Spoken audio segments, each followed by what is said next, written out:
Hello, must do 0063 back for part 2 of I Want to Find a Cure. Last time completed the first 2 areas, so that was Marathon Bros 3 and also Mega Kid X, so the areas based on Super Mario Bros 3 and Mega Man X. And yeah, hopefully we get enough time to clear out another 2 areas today, although they're a bit longer on the longer side, so yeah, I'm hopeful if they go alright, but yeah, let's dive into the 3rd area. Bowhead. Here we go. Which takes us to a Cuphead area. Fantastic. Now, I love the tutorial here as well. This is fantastic. So yeah, parry. If I hold the jump button after I've double jumped, I can double jump off of the little pink spheres. So I think they're pink. They were pink in Cuphead, but yeah, and yeah, I guess I'll say right now, yes, I have played Cuphead like I have with Super Mario Bros 3 and Mega Man X, but no, I do not plan on doing a Let's Play of Cuphead. I might just turn if I get to a convenient point, which might not be for a little while.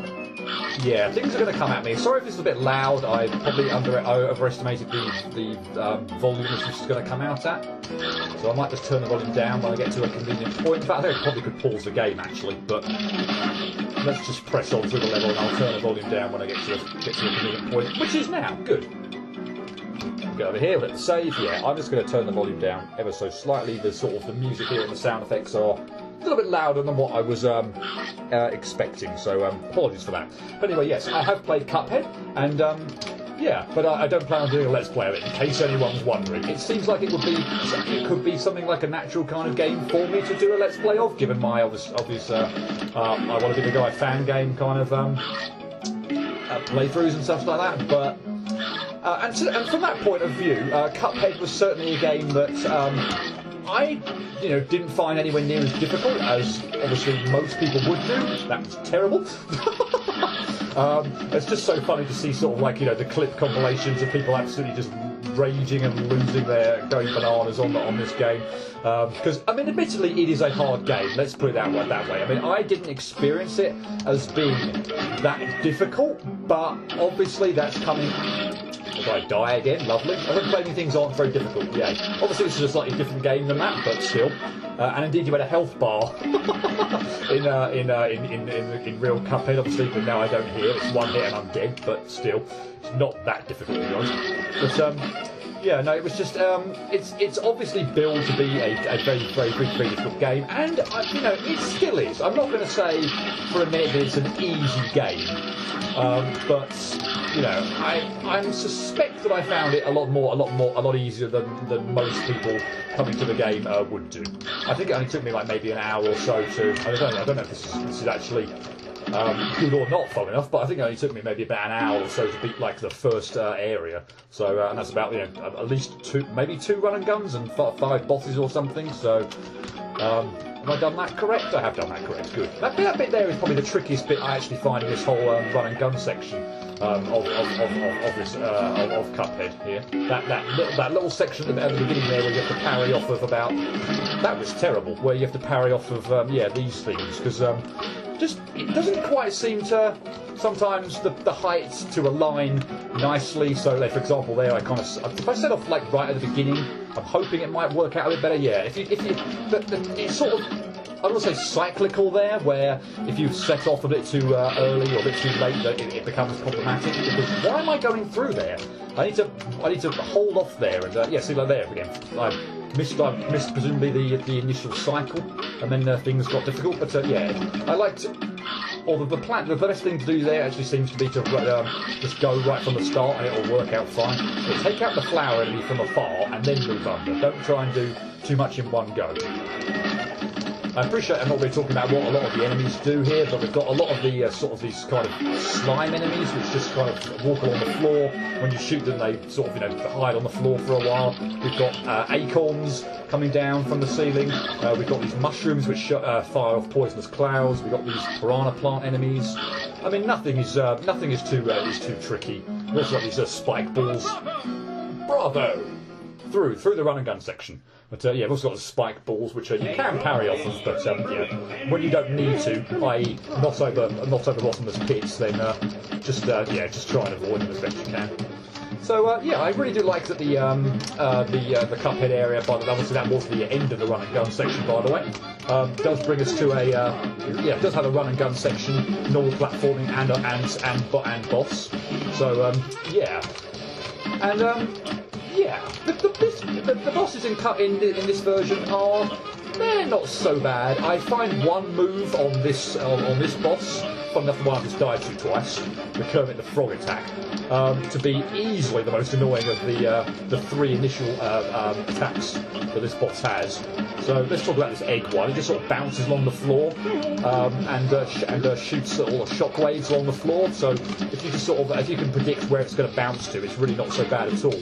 But yeah, this Kermit the Frog one, he just sort of keeps following you around, and you have to lure him down to one corner. At least I think this is the best strategy, and then use the double jump and then use the parry icons to get away from him. But yeah, because he kind of follows you over the place, he's got a rather annoyingly large hitbox.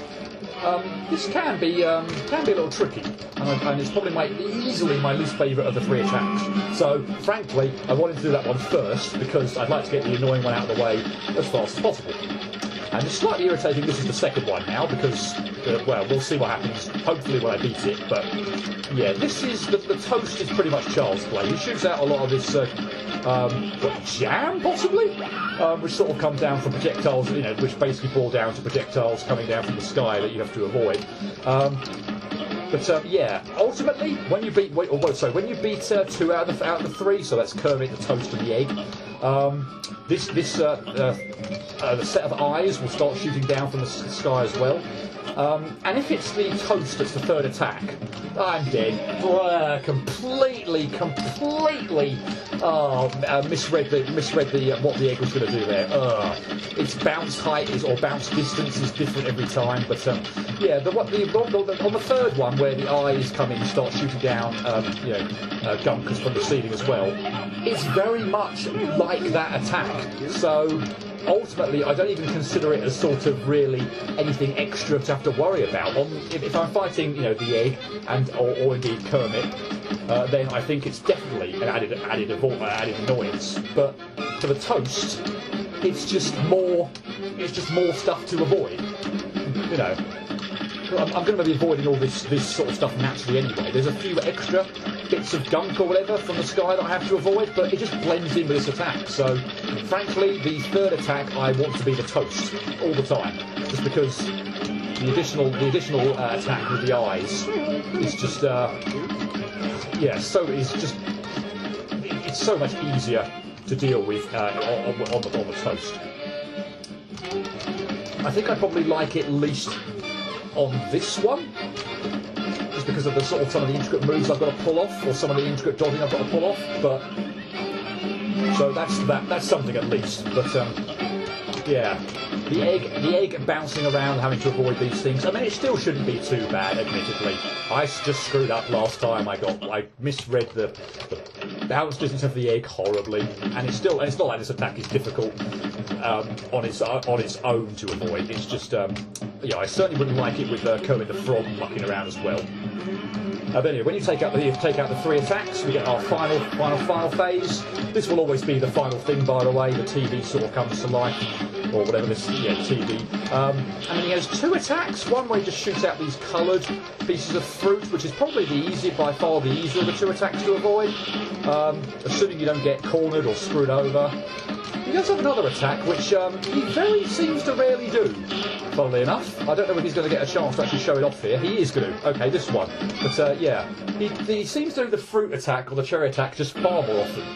So yeah, and I'm cool with that. I think it's probably the easier of the 2 to avoid. Admittedly, the other one was very short, but I didn't get to see it very often. But if he just continually does that, it can be a bit more tricky to avoid, I think, than the fruit.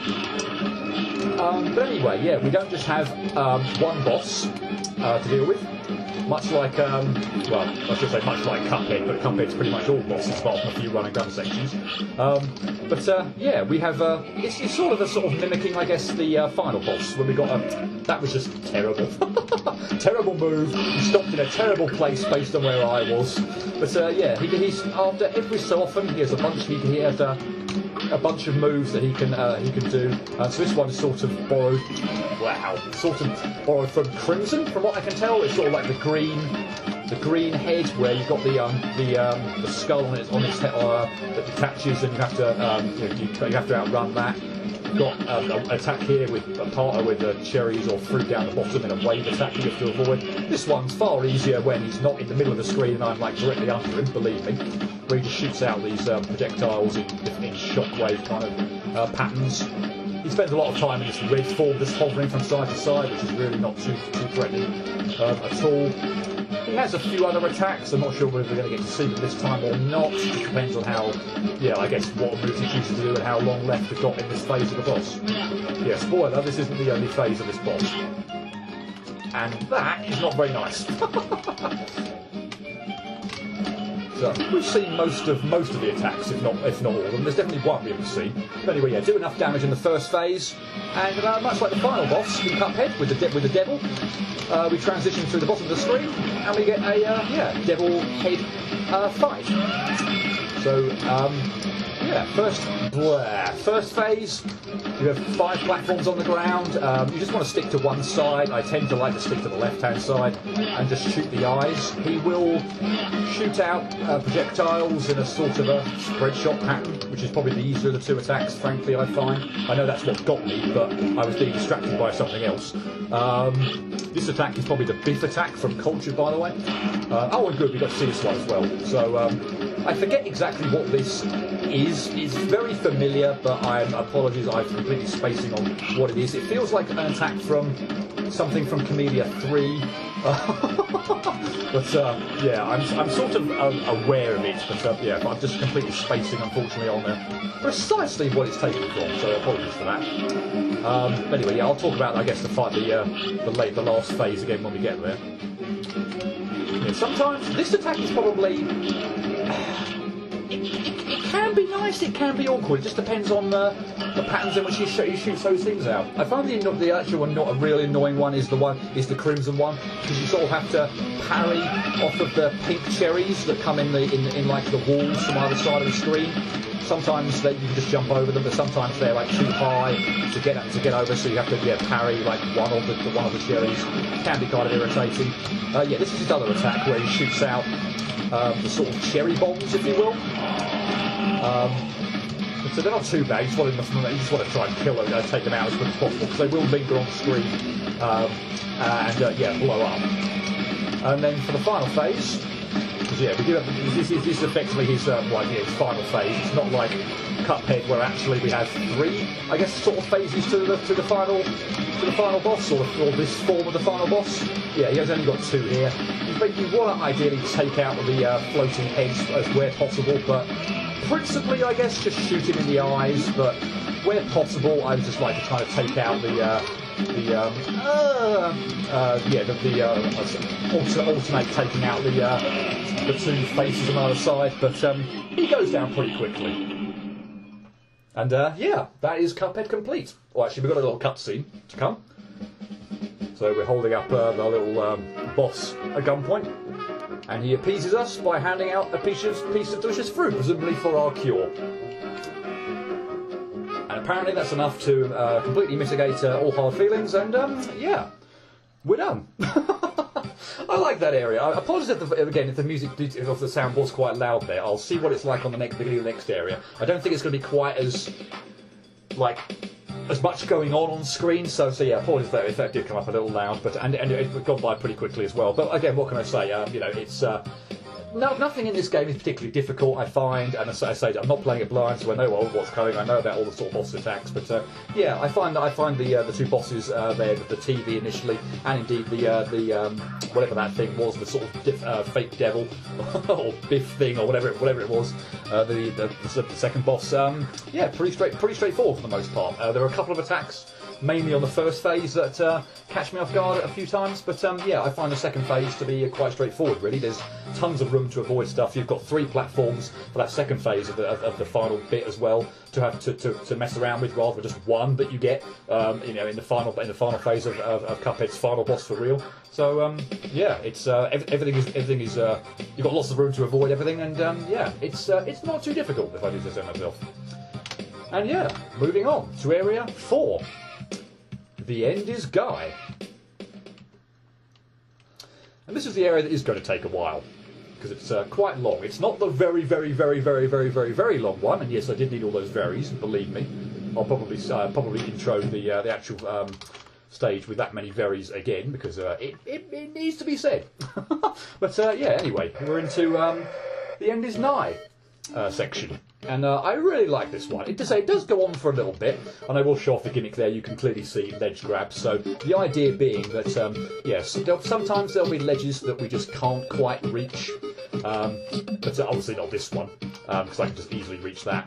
I should point out, I guess I can point out now as well, you do get a jump and a double jump when you grab onto a ledge. So yeah, this is going to be our new, going to be our main gimmick. I'm going to turn this slightly down again. This will be our main gimmick for this area. But yeah, it's sort of just I find almost like a basic I want to be the guy style platforming section that does go on for quite a while, but with this interesting ledge grab mechanic. So yeah, it doesn't get too difficult until later on, I'd say. But yeah, it's whoops, that was bad. But yeah, it's a lot of fun, I think. And yeah, it's intuitively obvious, I think, for the most part, what you need to do. There are no sort of save points here per se, but every time it's basically you clear a screen and the game automatically saves for you. So yeah, every time you can see it sort of counting. You can go backwards as well, but yeah, you can see the counter at the top there counting up from. We started off at level 1-1 and we're now at 1-6. So yeah, just have to get through a series of screens. I guess I can. It's not really that much of a spoiler, but yeah, it does go on for quite a while. There are 6 stages, if for want of a better word, and 10 screens in each stage. So we are going to have 60 to clear. I'm just going to make sure. Yeah, I'm just going to use the ledge here to just get some extra. Buy myself some extra time there on that ledge rather than making the jump down, where I could easily mistime it and land on the spikes. I thought I might as well. There's a ledge there for me to grab on there. I might as well make use of it. Now, do I do this the cool way or not? Well, just go up. Why not?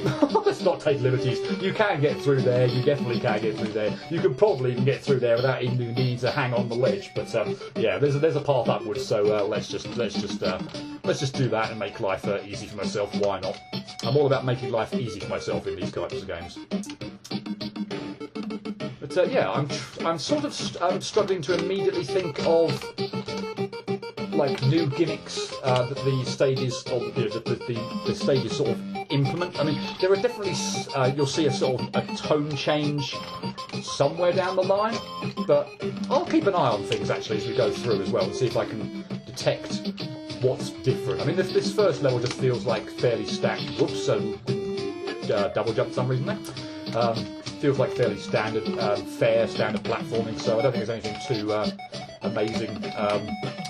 Gimmick-wise, at least for the first set of 10 screens. You can go off the top here, by the way. I'm not going to test out going off even higher out of potential boundaries, but yeah, just to note that the black, the sort of at the top of the screen there, is not an immediate. Good, landed that.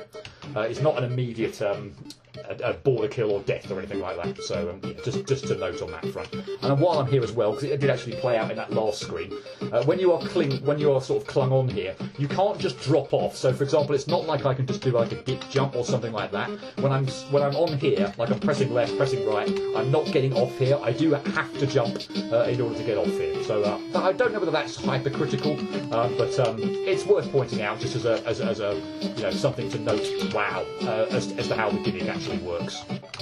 Well, I think it's worth pointing out anyway. Let's not mess up that jump this time. Good. Yeah, so for example, I'm not really noticing anything here that feels too different style-wise or gimmick-wise what I'm going to dub, I guess, stage 2 of this area. We'll definitely see a tone change for the third set, but I can't really detect one here. You might sort of just say the screens get a bit more complicated, I guess, but whoops, that went way too early there. But yeah, from a stylistic point of view, or from the types of obstacles and traps we have to avoid, I can't really tell or notice anything too much different from the first set of 10 screens. Okay, let's go down. Wow, okay, let's mess up horribly. What I actually do like about this as well is there are certainly multiple ways in which you can do things. So, for example, I could backtrack there, and just I can try and show it off. I keep re-grabbing this ledge here. What I could have done here was, whoops, let's try and time that out a bit better. What I could have done here was try and make it to this platform and then go over there. But obviously, you saw what I did there was just grab this ledge and then grab this one and then make it up. So there are lots of different ways you could do things, and yeah, I find that's quite nice about this area actually as well. You get the opportunity to almost try and almost pull stuff off. Not however you want, but there are certainly different paths and different routes you can take through to get through the stage, and I like that. It affords the player some some opportunities to show off if you can pull off some more epic manoeuvres than the standard path. So yeah, which will in all likelihood shorten your experience on the level, and yeah, I'm all for those in the games. If you're good enough to pull off the amazing manoeuvres, then why not? And I don't know why I'm trying to do too much too soon there on that final bit. I should just either time that much better or head over to the left. There's a ledge there that I can rest on. I mean, I don't feel like it's really necessary, and in some ways, the time, like, I should just be able to do that very easily. I was just making a colossal mess of things, but still, there was a ledge over to the left there. That probably could have made things easier for myself, but well, that might be a little too early. I know I got away with it. I guess maybe moving spikes while I think about it. I'm struggling to think now about what the first 10 screens were like. As to whether or not there were any sort of moving, protruding spikes and such like that. So that might be actually what had a slight added difficulty is. This screen, by the way, just sort of if you don't mess up the ledge grab, just sort of seems to work out really nicely if you just sort of rush it. I mean, wow, seriously? I mean, there are times where you'll have to pause just a little bit, just to get your jump back and to reset yourself. But yeah, actually, funny enough, that screen works really quite well if you just go fairly gung-ho at it. Okay, moving platforms now. So none of this is too tricky. I'm gonna take a slight pause here if I can. No, I can't. Lovely. Again, not absolutely necessary, but I feel like it would slow my descent down to the point where I could do the jump at the very end just a little bit easier. See if I can get it right this time. There we go.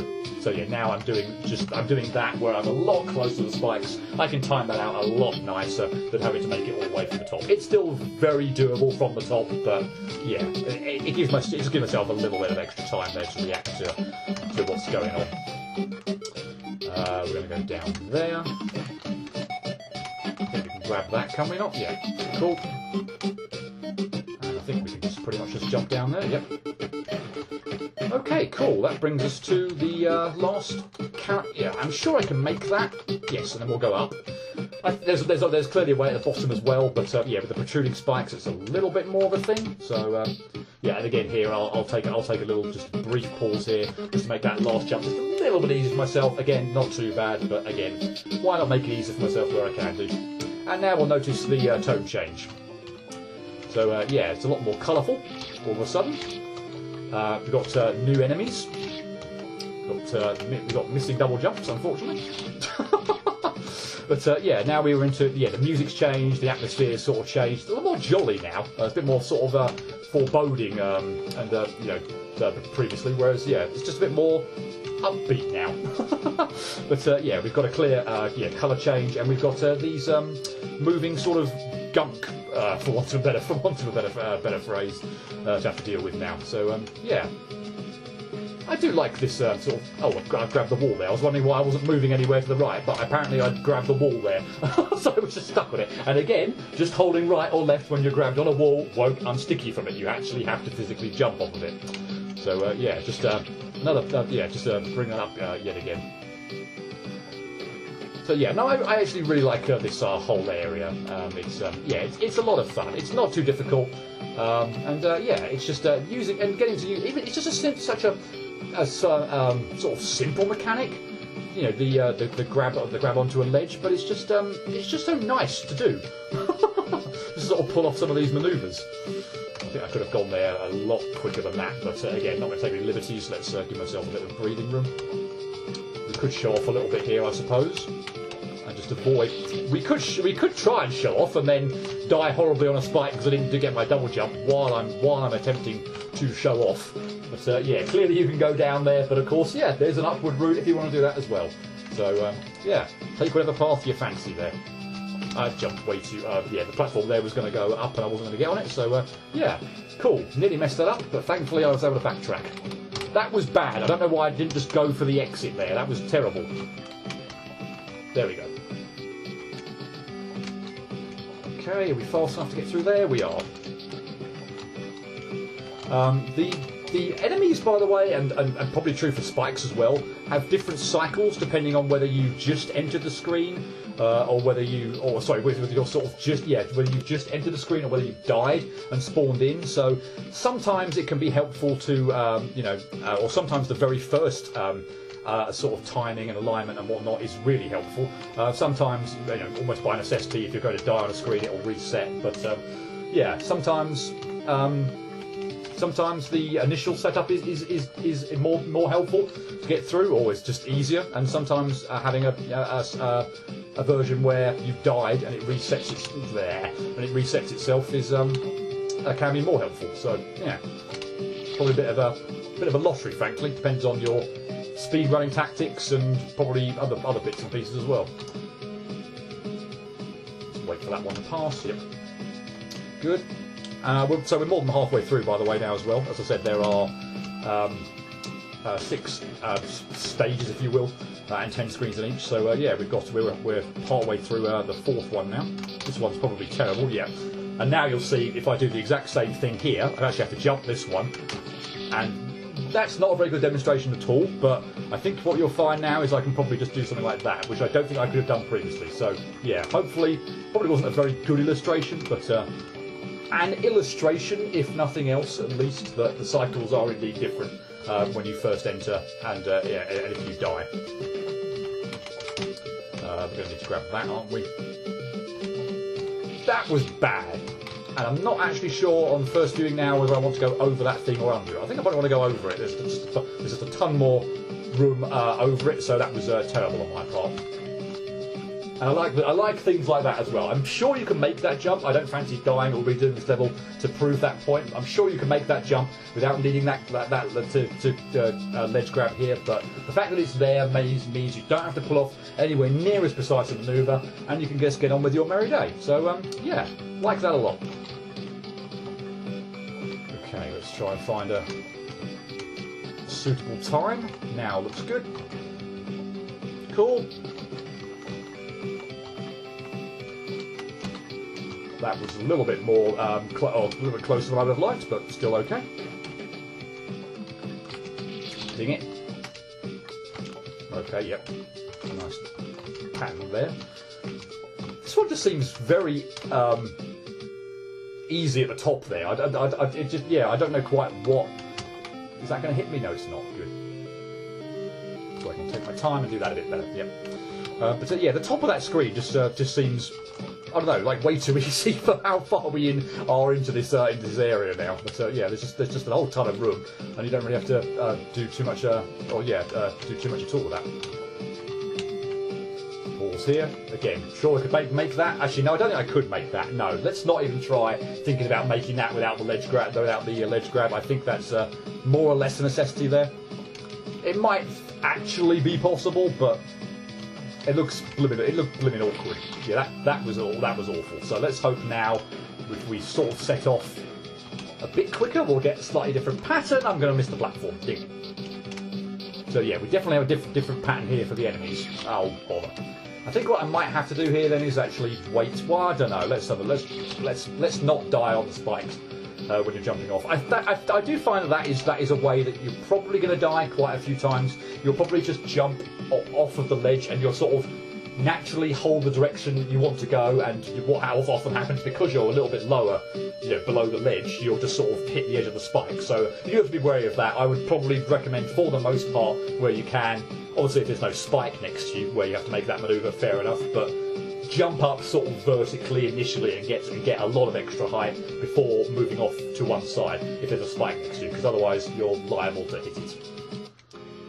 Anyway, yeah, here we've got the next sort of change up, and indeed it might just be, I might have been trying to look for something between stages 1 and 2. I mean, that's an easy one, isn't it? We've got water physics now, so infinite jumps, swimming, however you want to think of it. But yeah, maybe I was trying to look for too much in like a difference between stage 1 and 2, for example, and that ultimately I really should only have been considering 3 stage changes, going from 1 and 2 to 3 and 4, and then going from 3 and 4 to 5 and 6, rather than from 1 to 2 as being a change. But yeah, initially we just sort of had it at the I guess the almost a tutorial type setting where we just had. Let's see if I can pull off something epic here. In fact, I might try and do this twice. I might actually try and just do this one twice, given that I don't think it's too difficult. I mean, it's the same here at the end anyway. But yeah, okay, that wasn't too bad, and clearly I'm going to get through. But yeah, like I was saying before, if you want to do this another way, hopefully this won't take me ages to do now. But if you want to do this another way and avoid the water first off, you certainly can do that. So yeah, again, all about choices, all about what the player is most comfortable with, and what they want to, and whether they want to sort of, I don't want to say show off, but yeah, what they want to, the manoeuvres they want to kind of pull off, and I like that. Variety makes things interesting. And here we get introduced to the spotlight. It's what I would call a spotlight gimmick. So I've mucked around there deliberately. It looks sort of reddish to me. So when you're hanging about in the red, you'll see this kind of timer go down. What you need to do is you need to find these areas where the spotlight is not in play, and you need to do it quickly. You get about 3 beeps of the kid, and if you're still seeing the spotlight when the third beat, a little bit after the third beat goes, you'll die. So it is a bit of a speed section, so yeah, be on the lookout for the areas where the spotlight is not on. And yeah, that's going to be a fairly recurring theme from now on. So yeah, it's all going to be about positioning and working, and not jumping headlong into spikes. But yeah, but being, and in a lot of cases being clever about, ultimately where the safe spots are. So for example here, I've gone down here to this safe spot. I couldn't have just legged it for the end there. I had to muck around, going from the sort of the middle at the bottom all the way at the top there. There was no sort of end to the spotlight, and I would have been stuck. So I had to go down initially to sort of reset myself. But yeah, this is I find this is for the most part really nice. Just yeah. Nice to try and find. It sort of does a rush job section without it sort of feeling like it's too rushed. And again, here, like moments here, there'll be times where you absolutely do have to rush and you don't really get a moment's break. But there are times like here where you can just sort of take your time and set yourself well. This jump here is a pain in the backside, by the way. Trying to time out when you need to go there. I was absolutely miles off there. This might take me a few goes to actually work out how it's going to go. Okay, so I'm going to set off when the first spike is at the highest level. Okay, and I think that actually worked out fine. So I sort of lucked out there. I mean, for something like that where I've got no idea, because frankly I could have gone there when the first spike was at the bottom. I could have gone when the first spike was in the middle. I imagine it's just sort of or how I would approach that. It's just a very much trial and error type thing. So, am I safe there? I'm safe there because I go up and I get out of the spotlight. That is very nice. Except that is actually a ceiling there, and not just the black at the top there that you can actually jump through. Okay, that was appalling on my part. But yeah, anything like that bit there would be. Wow, was it quick enough to make that? Are you joking me? Yeah, anything like this where the timing is just really not intuitively obvious. Wow, not intuitively obvious, and you're sort of going to have to get a feel for it. I just set off at various random sort of points in time, but to the point where it's sort of methodical. So I could have done it when the first spike was at bottom, middle, top, just to give myself a bit of appreciation for how things are going to work. So oh god, no, I just made that one. That was good. That didn't suck, thankfully. But yeah, that's sort of that trial and error initially until you can actually get the pattern. Okay, good. Didn't mess that up this time. So this is one where you haven't really got much. I mean, again, you could piddle about here, I suppose, but frankly, it's not really worth it. You can stop here again. Actually, I'd probably jump the gun a bit here. Yeah, there are more than enough. I'm going to die there because I was way too slow. That was way too rubbish. Yeah, there are a few safe spots where you can easily just stop and take a breather. I swear there are some screens where you almost have to continually be on the move, or that was my thought. I might be misremembering it though. Who knows? What the hell am I doing? You know what? I'm going to reset that just so I walk back into the screen rather than jumping, because that's sort of falling into that screen is just yeah, starting to. It's not exactly throwing me off to a huge degree, but just a little bit.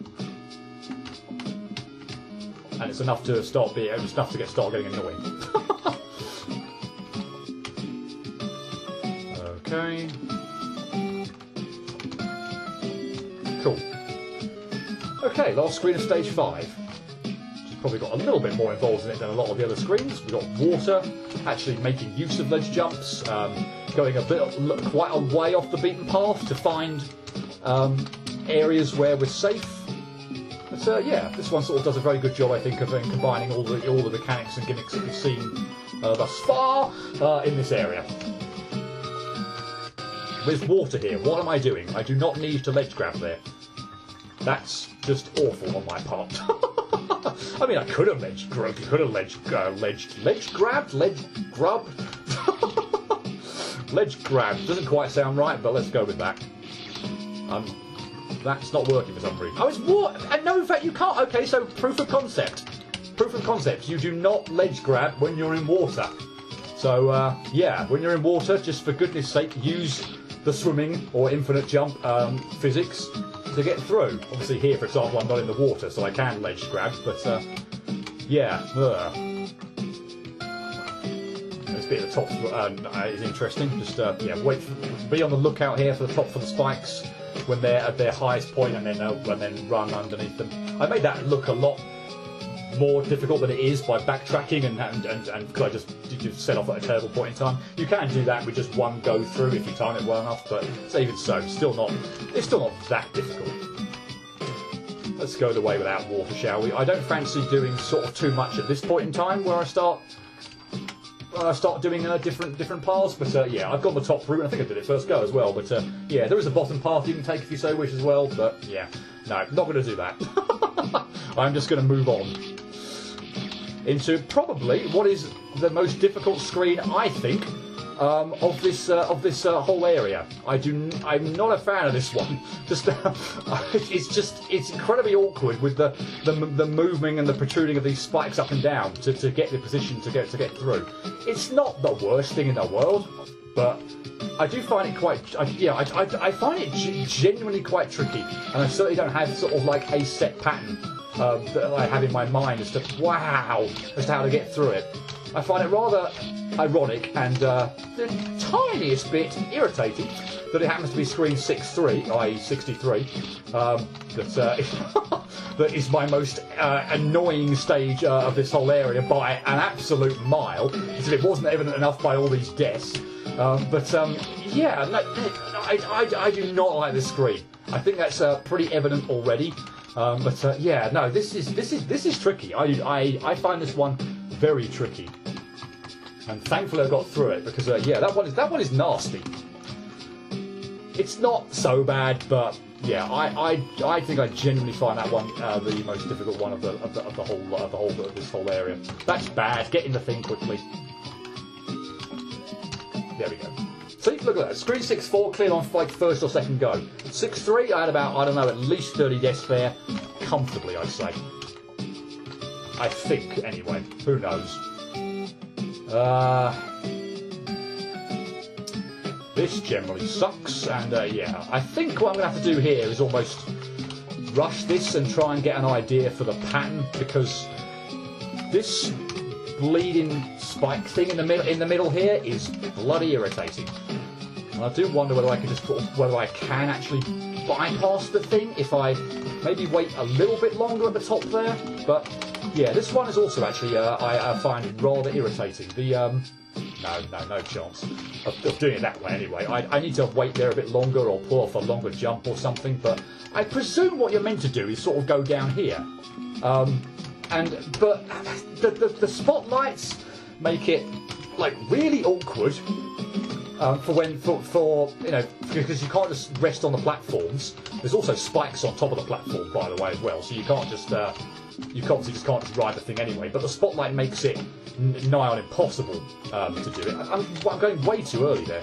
But yeah, obviously it's not random, but the weirdness of the movement of that spike wall thing in the middle just makes this really annoying, this screen. I still don't think I find it quite as difficult or as annoying as 6.3, although I've probably spent more time on it now. I think waiting here is probably a good idea for when the spike wall is not in the way. That would be very helpful. But yeah, I think the screen's just sort of a little bit longer. Ends up being a little bit longer than 6.3. But I've just messed that up again because I've gone at a time where the platform was going to be way too high up, and I careened into the spikes on the ceiling. Yeah, hanging about here is definitely, I would say, a good idea. Oh my god, the timing on this. Again, it just means you've got more time to sort of set yourself rather than making the jump from further over. I don't know if that's it. No, it's still not good. I either need to wait there longer for another cycle, or just do a hell of a lot better than I am at the moment.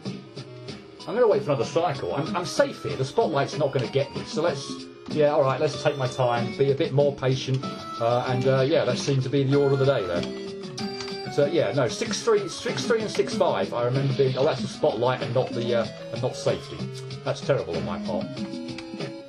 Yeah, 6.3 and 6.5 were definitely my two most annoying levels. That goes all the way over there and actually kills me. Okay, good to know. Can I rush this first bit? I can. That's also good to know.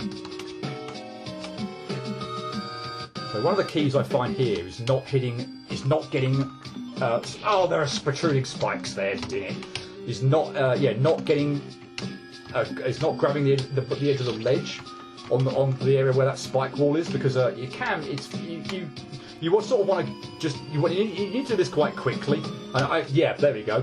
Which means I now have to jump. I mean, you can do that, but it's not what I'd like to do. Let's put it that way.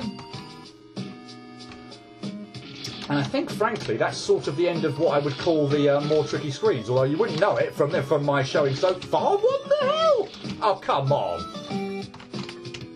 Yeah, well, so I think we're done with the spotlight now, and yeah, we've just sort of got yeah, a few. Oh, you actually have to jump and get through. You have to actually yeah, you can't just walk through that one. You actually have to jump because there's a wall in the way on the next screen.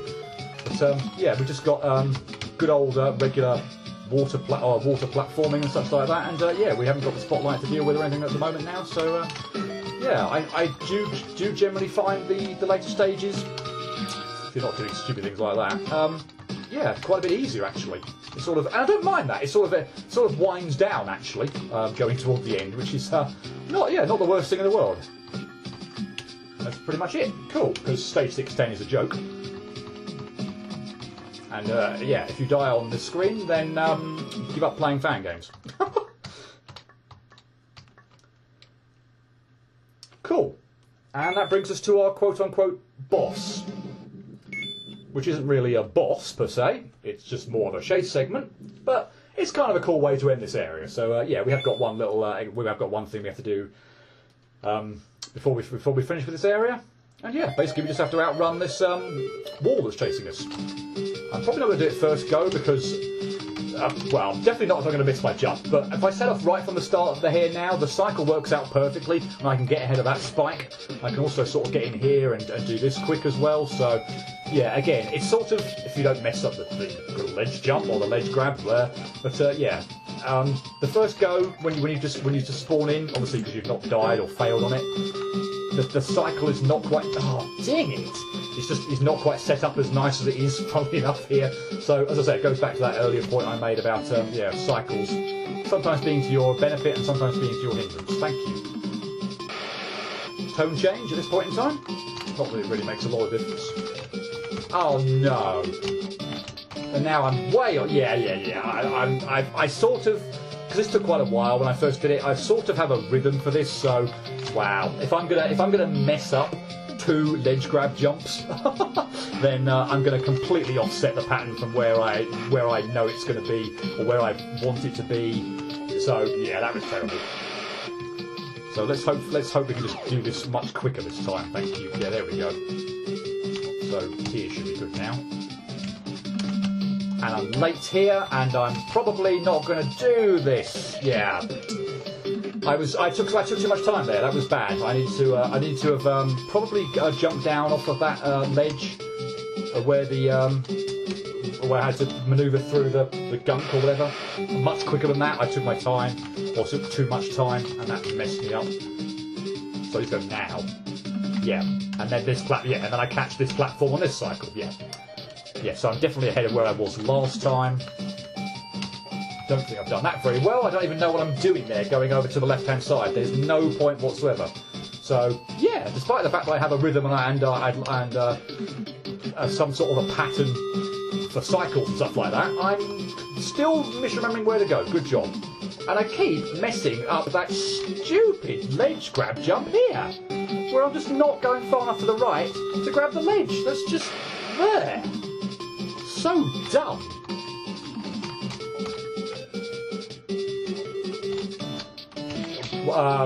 What? Did I wait too long again there? Okay. I'll try doing that a bit different then, because that felt weird. This section doesn't go on for too long, thankfully, and it doesn't get much more difficult than the stuff I'm already sort of dying on, or the furthest I've got, so that's good in a sense as well, because I'm not having a good time at the moment.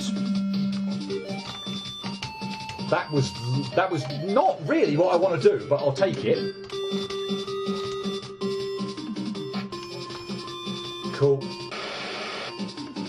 Okay, one last manoeuvre to pull off, and for this one, what I want to do is grab that, or get on that ledge there, because I'm not quite sure whether you can actually make that all the way across there, but you saw I was sort of ledge grabbed to get a little bit further over the right-hand side there, and I still only just sort of ledge grabbed on the other edge. So I don't actually think you can make it just by standing on, or just by from a jump start there on solid ground. I think you actually might have to ledge grab there in order to just get a little bit of extra horizontal distance over to the right in order to make that. But yeah, anyway, reasonably fun and short little chase section at the end, and I think quite a nice way to end that section, and it'll be a nice way to end this video. So yeah, that's the end of the end is Nigh section. Completed 2 areas this video, as I did the first part, the Cuphead area, and of course the end is Nigh.